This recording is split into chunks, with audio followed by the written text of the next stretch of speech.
Hi everyone, my name is Steph, this is the Novelty Corner and welcome back to my channel and welcome to the start of the November Buzzword Reading vlog. The Buzzword Reading Challenge is hosted by Kayla from Books and Lala, and every month there are two prompts. There is a title buzzword challenge and a cover challenge. In my TBR video this month I talked about the two books that I was planning on reading. They are still the plan to read them unless I DNF them, in which case I will have to rapidly shift my plans, and let's face it, that's happened pretty much every month for the last couple of months, so fingers crossed that we just get through this one and we don't have to make any changes. But who knows? I apologise if you can hear the birds outside. I have to have the window open. It's very stuffy in here and it's very nice outside. The plans for this reading vlog, which I'm hoping to start a little bit later today. I'm filming the intro now just because I don't know how the day is going to go. I've got a couple of other things to do. But the title challenge was the word never in the title, and I think I talked about it in my TBR video. I literally had no books. Not a single book on my TBR, either my digital TBR or my physical TBR with the word never in it. And so I had to go looking elsewhere. And for me that means going straight to KU because I don't really want to have to pay for something that I don't want. And I suppose I could have gone to Libby as well, but KU was faster. So I found a sapphic romance called Nevermind by Bryce Oakley. I know nothing about it except it has never in the title, so this could go horribly wrong, but we're going to try it anyway. And then the cover challenge was food or drink on the cover, and let's face it, I could have been more creative with this. I really couldn't be bothered. I'm trying to tackle my series TBR goal for the year, so I picked another book in the Vino and Veritas series, which has a wine glass on the cover of every single book. It is the logo for the series, and the one that I'm going to try for this vlog is Book Lover by J.E. Birk. If it doesn't work for me, I will just swap it out for another book in the series. I've got about 5 left to read, so I've got options. Am I cheating a little bit with this one? Yeah, probably, but that's fine. It's November. Like, it's literally the start of the silly season for the last 2 months of the year. I can't believe we're in November, but no, silly season is upon us, and that just means events and things happening. We'll see how all of this plays out. So I will hopefully be back in a little while with a reading update of some description for you. Hi everyone. So we've barely even started this vlog and already there's a problem. I told you there would be. I told you there would be, and if you have seen my October wrap up where I talked about the fact that I lost a bunch of data in the month of October, this is where losing that data has come back to bite me, because I DNF'd Book Lover by J.E. Birk, so I don't know why I put it on the list as the thing I was going to read for the Buzzwordathon. That's fine, because I said I would just go on to the next book in the Vino and Veritas series anyway, which is Hideaway by Rachel Lacey, and it's a sapphic romance, which means this could be a sapphic romance reading vlog. How cool would that be? And yes, I am still in Halloween gear.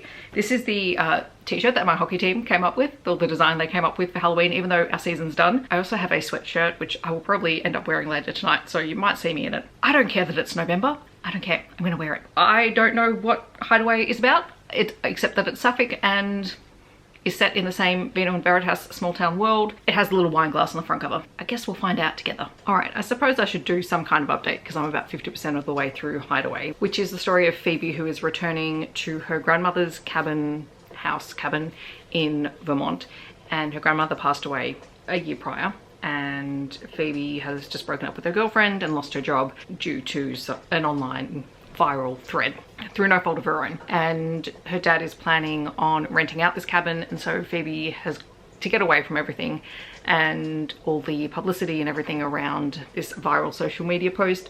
She has decided that she'll help fix up the cabin, and while she's there she runs into Taylor, who is a girl that she knew when she was growing up.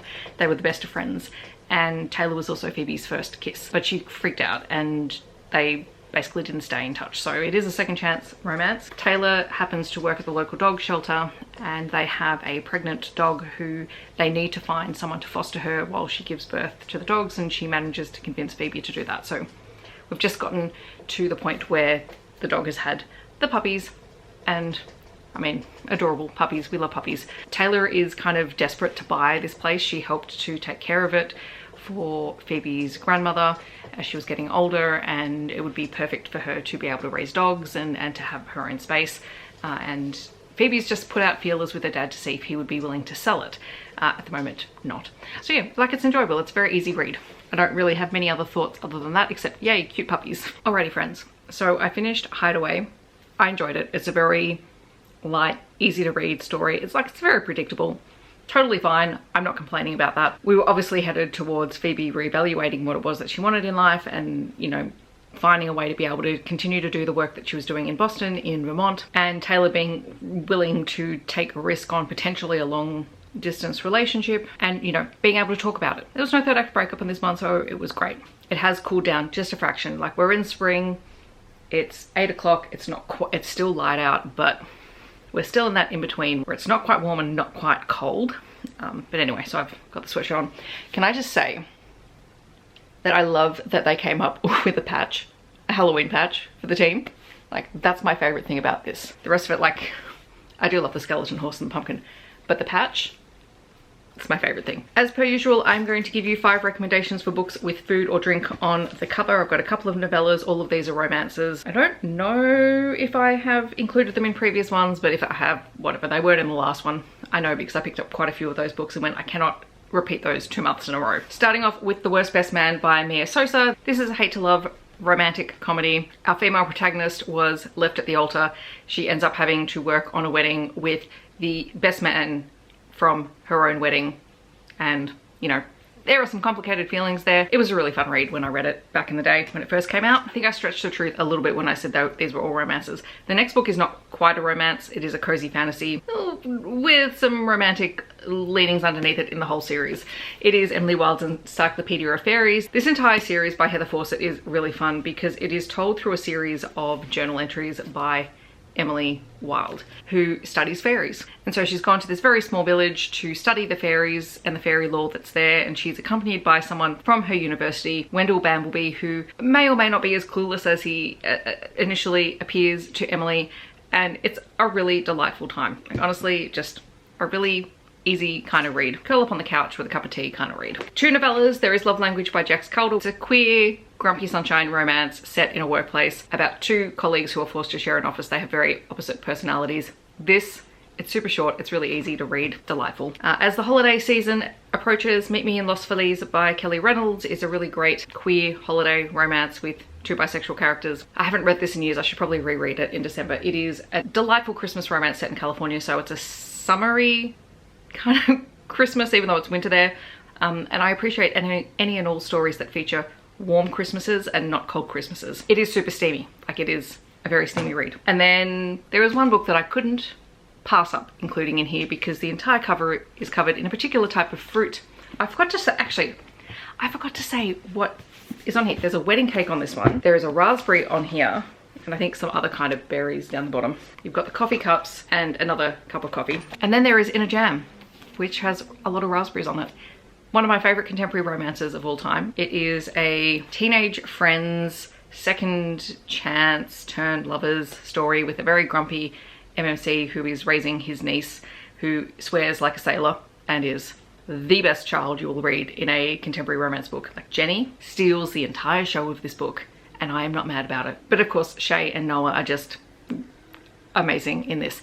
He runs a very successful farm and is known for amazing, incredible produce, and she is a primary school teacher. She's a kindergarten teacher, which was my job at the time when I was reading this book, and I'm like, I don't normally like reading about teachers, but Kate Canterbary can write teachers and she doesn't stress me out with the way that she writes them. She inherits her step-grandmother's house and has a year to decide what to do with it, but if she wants to keep it, she has to get married. Enter a marriage of convenience. One of my top 3 romance books of all time. As I've said before, the top 3 have not changed in 3 years. This is still in the top 3. If you read nothing else and you haven't read this, I highly recommend it, and the audiobook is fantastic too. And I guess that is where we will leave this clip until I get around to reading the next book, and hopefully that one's a success and we can have a successful sapphic reading vlog in November. Hello friends, I have started reading Nevermind by Bryce Oakley, which is for the title buzzword prompt, and it is a sapphic romance between Sage, who is a pro women's soccer player who has an injury. She's also got a bit of a rebellious nature and tends to get caught out with different women and saying inappropriate things in public, and she reconnects with a girl that she knew in high school whose name is Willa, and they end up entering into a fake dating arrangement. So Willa works for Azu, she's the events coordinator, and she's been invited to the bachelorette events for an ex-girlfriend, and she doesn't want to go by herself. And Sage is trying to land an endorsement deal, but she needs to clean up her image, and so this works out mutually beneficial in their relationship. So I'm about 27% of the way in now. I'm really enjoying it. The writing is great, the characters are great, I wasn't quite sure how it was going to go, but so far it's been pretty fun and I'm enjoying myself. So I'm going to continue to keep reading it, and then I will, well, let's face it, I'll probably update you at the end. But if I remember to stop reading and update you throughout the process, I'll do that as well. Alrighty, so I finished Nevermind by Bryce Oakley. Bryce Oakley? Oh my god. Yes, Bryce Oakley. You wouldn't know that I just finished this book like 30 minutes ago. Anyway, I really enjoyed it. I think it was fantastic. It was the right length. It's just under 300 pages long. There's a bit of miscommunication going on here, as you have these two characters who are fake dating and are under the impression that they're not really dating, and they're not letting feelings get involved, because why would that happen? And part of that is because Sage is notoriously anti-relationship, etc.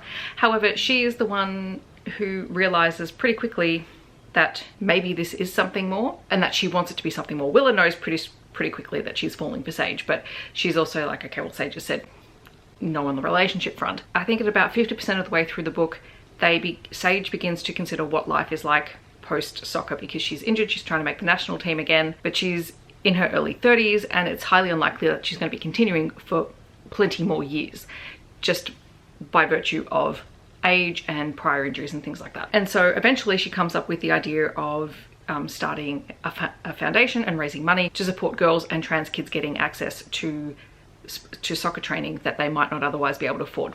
And so she and Willa were working together on that, because Willa has experience in event coordination. And it was nice. It was a nice book. Even the dramatic bits are not overly melodramatic, which is nice, because that's not my vibe at all at the moment. I'm not really in the mood for reading that. This side plot with Willa's friends, one of whom is very antagonistic and just doesn't think about what she says. You could take or leave that from the story. She does resolve that at the end, and she and Willa sort of had this conversation where you can tell that Ava is trying to be better and to change some of the things that probably aren't helpful in their friendship. And there's also a really nice public declaration of love. Like, that's the groveling scene, but it's a public declaration of love in front of everyone, which was really nice. So that was a successful reading vlog in terms of this, in that I read two great titles, both sapphic, which is nice for this vlog. There's a bit of a theme going on. As for some recommendations, I don't really have any sapphic recommendations, but let's go through a random list of potential books. Starting off with probably the most unhinged on this list, and that is The Never King by Nikki St. Crow. I haven't read this in a while. It is totally unhinged. It's a dark Peter Pan reimagining, basically imagining that every time a descendant of the Darling women turns 18, they get kidnapped and taken to Neverland by the Never King. It's very steamy. It is by no means the greatest piece of writing that you'll ever read, but it is fun. The earlier books in this series are much better than the later books, and I do vaguely remember that there was a side plot in one of the books that I found far more interesting than ultimately the main couple eventually got to. But the first book, if you're looking for something completely random, weird, and just bonkers, worth checking that one out. Then there's Never Stay Gone by Tal Bauer. What is a recommendation list from me without a Tal Bauer book in it? This is a queer romantic suspense story. It is a second chance romance between Shane and Dakota, who parted ways like 13 years earlier. Already my battery died, so I'm sorry if the angle changed. Anyway, it is a second chance romance. Shane and Dakota's paths cross again when they are both investigating 6 murders that have happened in West Texas. I can't recommend Tal Bauer's romantic suspense highly enough. They're always very, very engaging, great characters, great setting as character as well. I need to come back and reread these at some point. The next book is the second book in a series, and I'm just going to recommend it anyway because it's got Never in the title, and that's Never a Hero by Vanessa Len. This is part of the Only a Monster series. I actually think the second book in this series is really strong. I think book 1 does a lot of heavy lifting in terms of setting up the conditions of this world, which is a world where you have humans and you also have these characters who have the ability to steal time from humans in order to travel backwards and forwards in time. They are considered monsters, but you know, humans don't really know they exist, but the monster community does. Our main character has this ability, and her love interest in the first part of the series is a monster hunter. So obviously talking about the specific plots of book 2 kind of spoil the first book, but this is really where the story comes together and you get a sense of who these characters are and how things are going to change. It's a YA book. It's by an Australian author. This series is great, but yeah, the second book really was the standout for me out of the 3 books in the trilogy. Then there is Castles of Nevers and Nightmares by Lana Pecherczyk, which is the first book in a spin-off from the Fae Guardians series. So this one is the Fae Devils series. Our female protagonist in this one is the daughter of 2 of the main characters from the original series. So it's her story. It does eventually become a Why Choose series, but in this first book we're really acclimatizing to this world and to the 6 potential love interests, all while our main character is engaged in a tournament where a human can compete for the prize of a dream come true. And sort of that's where the story starts. It's a bit dark, it's a bit twisty, but it is fun. It's a fun series, and I do need to come back and read the second book because I know it's been out for a while. I think I got an arc of it and I haven't read it yet. And then finally, I'm recommending a series because the series is the series title is the part that has never in it, and that's the Never Just Friends series by Saxon James. These are queer contemporary romance stories. They're all set in a small town. They're all fairly cozy, very lighthearted, often featuring friends to lovers kind of situations going on, and honestly just a delightful chill time. Like if you are looking for very low angst, low drama kind of stories, Saxon James is usually my go-to, and this is a great series for that. And on that note, we are wrapping up this buzzword reading vlog for November. Thanks for coming along. I hope that you got some recommendations out of this video. I am thrilled with the fact that, aside from the fact that I, originally started with a book that I had already DNF'd because my brain, but honestly that led me down a really nice path of 2 awesome sapphic romances, because I don't always have the best success with them. These ones, great. Happy to recommend them because honestly, I want more. In the comments, I'd love to know, have you read any of these books? Are you planning on picking any of them up? Feel free to let me know. Otherwise, feel free to share a recommendation for a book with never in the title, because for whatever reason, I seem to be lacking in those. So I'll take any and all recommendations. If you just want to let me know that you're here but you don't want to leave a comment, feel free to leave a soccer ball emoji. Otherwise, I hope that wherever you're in the world, just staying safe and healthy, and I will see you in my next video. Thanks so much for watching. Bye everyone.